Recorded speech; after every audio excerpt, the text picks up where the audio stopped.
along the journey, I don't think I set my resume up properly, and that was one of the key learnings I had. So when Right. you on your resume, you've got your information about yourself, where you live, and everything, and then you kind of go into your employment history. And when you're working as an accountant, that's kind of the first thing people see on your Yeah. resume. Yeah. And sport is so competitive. Our HR manager will get 150 applications for a Mhm. job. So I know they scan the first. Hi everyone, and welcome back to the Sporting Goal podcast. And today I'm here with Marie. And Marie, first of all, thanks for taking the time. How's everything in Australia these days? Yeah. Thank you so much for having me. It's a pleasure to be here.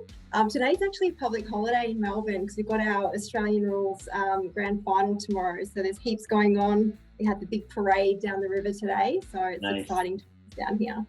I can't imagine. I've never been that far south, but who knows? Maybe one day I'll be able to be there. I heard it's quite nice over there. Yeah, you're always welcome. I'll show you around. Well, it's a pleasure having you part of the podcast, and we're gonna dive a little bit into obviously your background, a little bit on the project you're working on these days as well, and talk a little bit about some challenges you face, some tips you have, and a lot of good stuff we're gonna cover. But first, before we go into that, it would be great to kind of just share a little bit about how your journey in the sport industry began. To take us a little bit back to how it all started for you. Yeah, absolutely. So look, my journey was actually a little bit different because I'm actually a qualified accountant and I studied accounting at uni. So yeah, I worked as an accountant for 7 years and I hated studying it and I hated working as an accountant. So I actually packed up my life back in 2009 and moved to Canada. And lived in Whistler, a Canadian ski resort. And I was actually there for the 2010 Winter Olympics. Nice. And it was such a buzz to be a part of that event, being part of the athletes village, seeing the events and also the prize giving ceremonies with the medals. And it was just such a buzz. And I'm like, I love this and this is what I want to do. I grew up playing sport and watching sport and attending events. And it's just a passion I've had. And since then, I enrolled in a sport management degree. That was my first step. Nice. And then I volunteered. I wanted to get work experience in the industry as soon as I could. So I started volunteering at events around Melbourne, so fun runs and triathlons. And through that, I actually met the volunteer manager and I just said, look, I'm currently studying. I'm looking to transition careers. Do you have any full-time opportunities coming up? And at the time they didn't, but they offered me a casual paid position, nice, which was really great. So obviously when you work on weekends and up at 5:45 a.m, that was really fantastic. And after I finished studying, it took me a year and a half to get my first full-time job in sport. So there's a few learnings through that. But when I did, I landed my first full-time job and worked for the Professional Golfers Association of Australia, so the PGA. And I was there for about 2 years and I learned a lot about, event operations, tournaments, and I had some fantastic mentors. And then I went to the sports governing body for motorsport. So I worked for Motorsport Australia. And I looked after all of their corporate events, corporate hospitality, drive days, and actually did a bit of work with the global sports governing body, the FIA, who's in Geneva. I don't know if you've heard of those guys or not? Yeah. So I worked on their World Sport Conference, which was a fantastic opportunity. And after that, I left and I went to work in local government for a couple of years, which was actually really good to learn about local sporting issues and club issues and sport development. And then I came back and now I'm working in motorsport again in my current role as an event manager at the Australian Racing Group. So I've been there for nearly 3 years and we run 3 major events and we also have our categories on another 5 events. So we race all around Australia. That's awesome. And about 8 weeks a year we're away. Exciting. exciting journey, and hey, sometimes you got to step out of that accountant position. Yes. It's just, yeah, it's not very exciting, but yeah, sometimes we just go into roles that we think we're going to make a lot of money, and Right. it's a secure job. It's a different time now, Yeah. I think, people openly pursue their passions and things, and that's really good. Yeah, I mean, like it's a good example too, and I think a lot of people are in that position often as well, where they kind of go one route and realize maybe it wasn't the role or angle for them, right? And then something comes up, and I mean, like we all know the power of sports and what a major event or being part of something like a sports community and stuff like that can light up people. It's the Yeah, beauty of yeah, sports, and why I think it makes it quite different from a lot of other industries out there. But happy to kind of like hear that story of yours. And obviously, as you were mentioning, you're obviously the event manager at Australian Racing Group, and it would be great to kind of like if you could cover some of your key responsibilities and tasks that you have there. yeah. So, I mean, for anyone wanting to get into the events industry, I think sometimes we see the end result of an event, like, Yep. your Australian Open is a 2-week event, and then you've got your Formula One Grand Prix, which are like 3 days, like our events, 3-day race meeting. And then you've got your one-off events like your Super Bowl. So Right. as an event manager, it's your job, the planning starts for those events, 6, 12, 18 months out. So Mm, it's your job to make sure everything's in place so right. that the event's a success. Yeah. So, we've got an operations plan that I run through with my team on a weekly basis, making sure we're hitting all of the timelines, ordering things at the right time, and also scaling up staff as we Right. get closer, which a lot of major events do around the world. Yep. So that's a really great opportunity for your listeners and people wanting to get into sport, that major events all need volunteers to make sure they're a success, Right. and you can go and work on them and build up your sports industry work experience. And it's also really good to have that on your resume. Like if you've got an Olympic Games or a FIFA World Cup, it's going to put you ahead of others when you come to apply for a job. Oh yeah. So just, 100%. yeah, and also a lot of other, events, we have a lot of meetings and you manage a lot of stakeholders. Yeah. So we have regular meetings, as an example, with Motorsport Australia, who run, we work on them with the event schedule. Yeah. They do the on-track schedule and also the safety at the event, because Right. motorsport is quite dangerous. Yeah. And then we also have stakeholder meetings with our TV broadcast crew, because we're on Stan Sport. I'm not sure if that's just an Australian broadcasting company. Might be. I mean, like I'm not familiar with it, but I guess it hasn't hit Norway. Yeah, okay. Maybe it's on the way. Perhaps. So, yeah, just making sure they've got everything they need. We're bumping in at the right time. Yeah. We've got the right things on TV when we're broadcasting and things Sure. like that. And also, do you know much about motorsport and Bathurst? Have you heard of that before? Not really? I mean, like, not enough. Not enough. No. Okay. So there's always stuff to learn, yeah, okay. So I would say Bathurst is kind of like Spa at Belgium. Do you know, so it's a very high, it's got a lot of elevation track, but it's actually a public road, and we hold 2 of our events there. Nice. So we're always bumping in on a Monday and then bumping out the following Monday. Right. And it's a complete build. We bring everything in and take everything out, but it's council-owned land, so we have to make sure we're managing our relationship with the council and bringing in everything, and making sure they're happy. Yeah. And just there's so much to manage with an event. We look after ticketing, accreditation, corporate hospitality packages. Yeah. And when you, with a big organisation like these huge events, you generally have a smaller team looking after each of those. Right. But because our company is relatively new and a small company, you actually work across all of the departments, which is really good from an experience point of view. So that's something for your listeners as well. You know, if you get in with a smaller company, you will be exposed to all of those areas and just learn a whole heap. So it's a really good thing to think about. And lastly, also, we've got, we look after, so for Bathurst, we need about 300 volunteers to run those events. Wow. So we do a huge recruitment drive.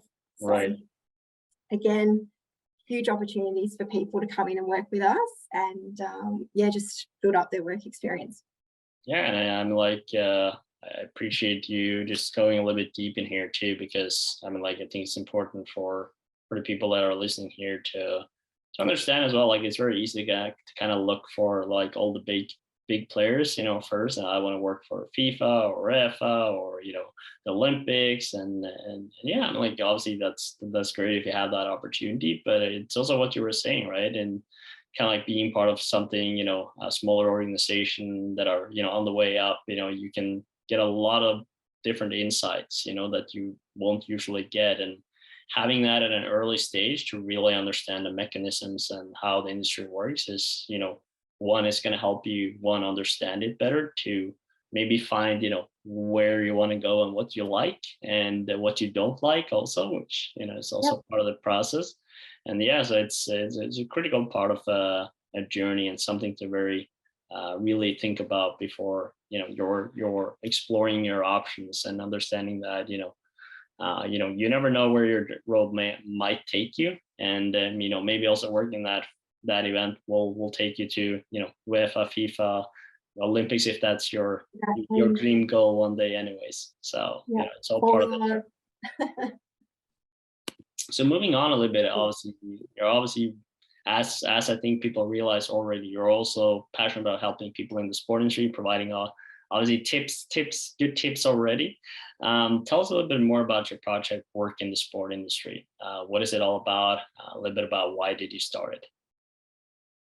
Yeah, so probably like you, I just absolutely love working in sport, It's our passion, and it's something we've been lucky enough to work in now. I know me for 15 years, not sure how long you've been in the industry for, probably a while. Yeah, it's about the same. Sorry? Yeah, about the same. Yeah. So basically now I'm at a stage in my career where I want to help the next generation and your listeners and people really find a job that they love. And if they're passionate about sport, this work in the sports industry really helps you follow a pathway to help you land a job the fastest way possible. Right. So it's the pathway I followed more than 15 years ago when I transitioned careers. And it also includes, what I've learned across my 15 years in the industry as well. Nice. So just a bit of background for your listeners, Sure. The pathway that I followed, was to enroll in a sport management degree or enroll in a sport course, really by doing that, you get exposed to all areas of sport and it'll help you work out what area you want to work in. And from there, I would get work experience, because you need work experience if you want a career in sport. And there's the 3 ways that you can get that. And it's major sports events, like we've just discussed. To find major sports events anywhere in the world and opportunities, all you need to really do is Google the name of the event, the word volunteer, and all the opportunities will come up for you. So that's a really good tip, to find them near you. And the second way is local sporting clubs. So I was actually the secretary of my tennis club back in the day, and I worked with the committee, I worked with the members, ran tournaments with the coaches. So that's another great way to build up your experience to put on your resume and use as examples in job interviews. So, I don't know, what are the biggest clubs in Norway? Like, you've got I feel like it's hockey or something, ice hockey. Yeah, I mean, like, actually, when it comes to like club element, like, it's actually football and handball, which is the biggest. Okay. Yeah. So you'd have football clubs that I'm sure are run by committees that people can go and work with, Yeah. And the final way is, reaching out to sports organisations. All you need to do is, like, when I say sports organisation, I mean like a sports governing body or like a sports team. All you need to say is, you can email them or reach out on LinkedIn. Just say, I'm currently studying. I'm looking to volunteer my time and build up some work experience. Do you have any projects or events that I can come and work on with you? And do you know what? I get these emails from people, not all the time, but on the odd occasion.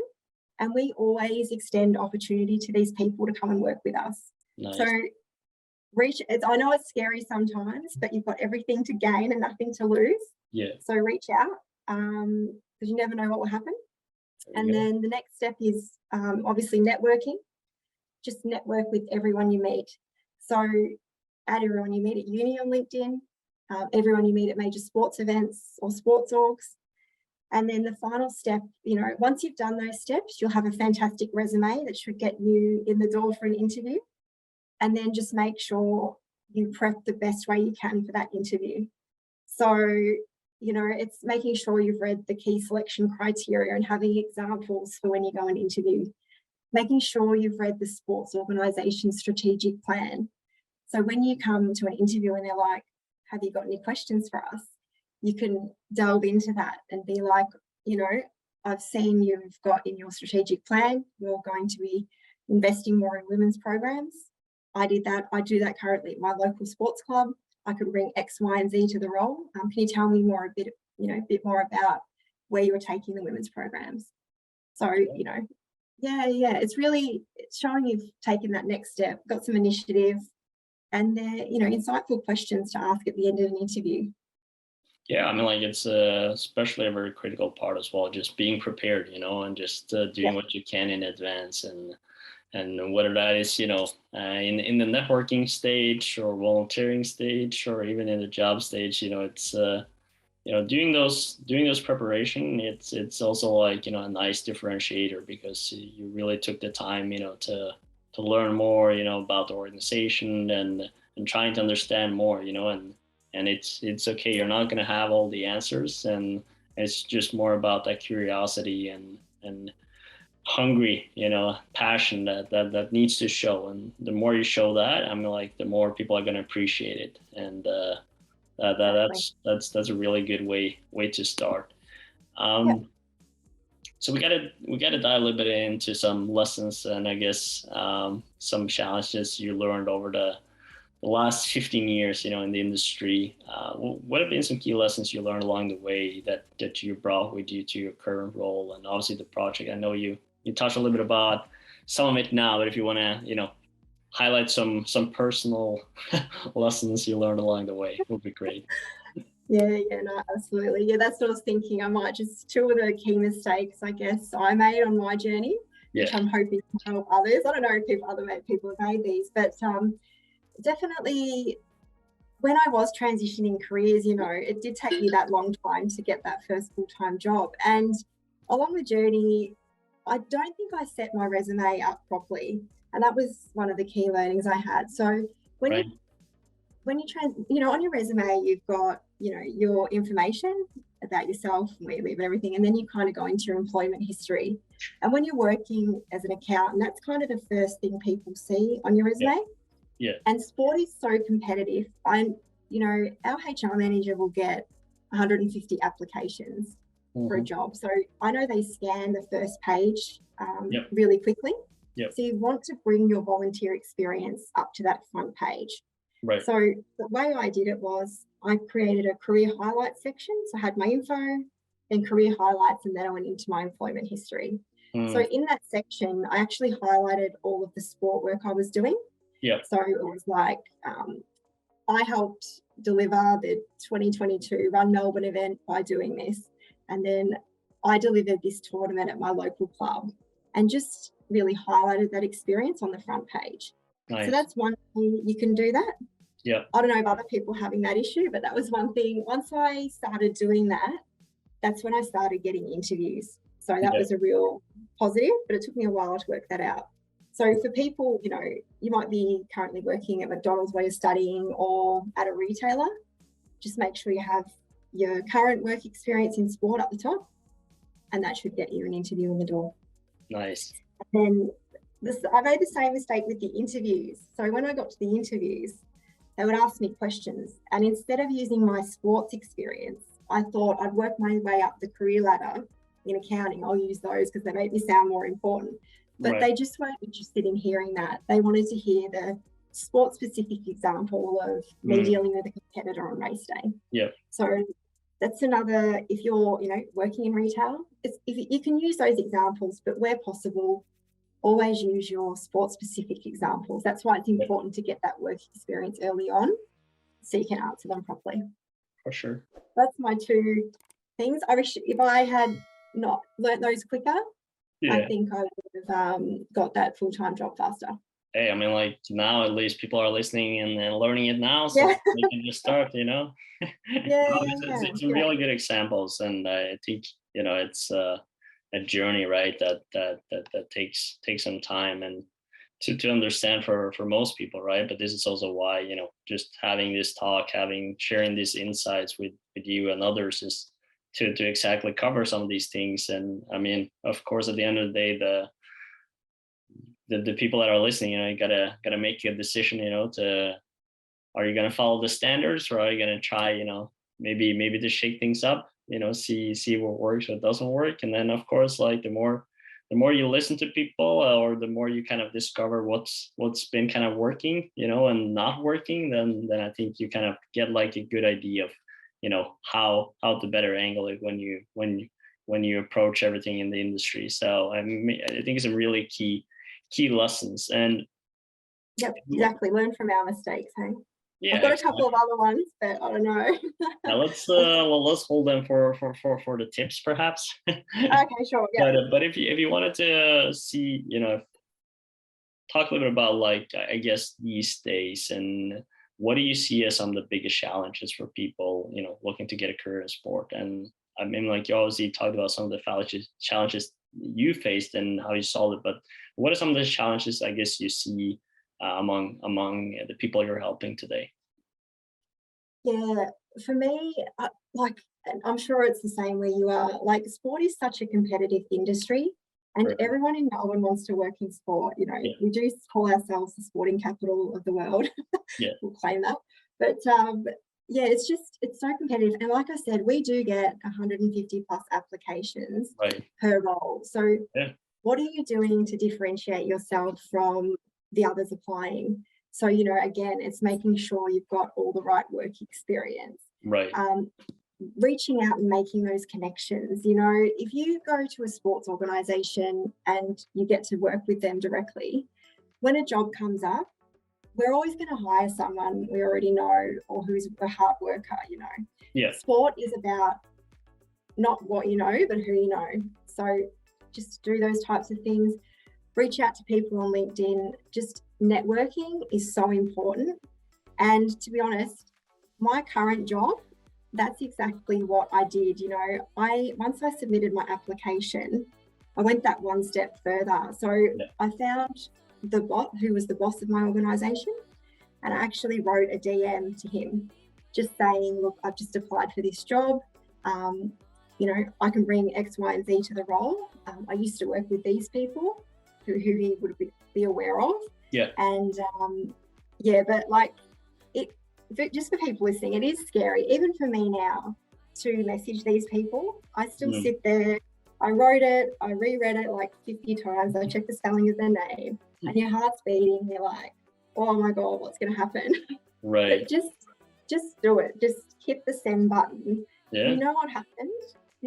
They wrote back to me 2 days later and said, we got your application. Thanks for applying. We'll be in touch. And what that extra step did was it made sure they saw my application. Right. It showed I had some initiative, and also made sure that they received it, because who knows, you just sent it and they didn't get it. So it's rare. But you've got to set yourself apart from the competition. So all the things we've discussed today. So it's very competitive. I'm sure you're finding that when you're chatting to other people as well. And you know what? But once you've got a job, once you're in the industry, I feel like it's very easy to move around and get new jobs. Right. But it's that initial step getting in. Yeah. Once you're in, you're good. So that's the good part, I guess. It's kind of like the two-edged sword of the industry. It's very hard to get in, but I think the key lesson here that you're bringing up as well is sort of like the little things matters. Just taking that extra step and showcasing why you really want it, because obviously it's very competitive, and just it's not necessarily always that they're not interested or not able to see it. It's just they're so swamped, and often sport is so based on so many small teams, right? So Yep. things go quite fast. But lastly here too, I see we just have a few minutes left here.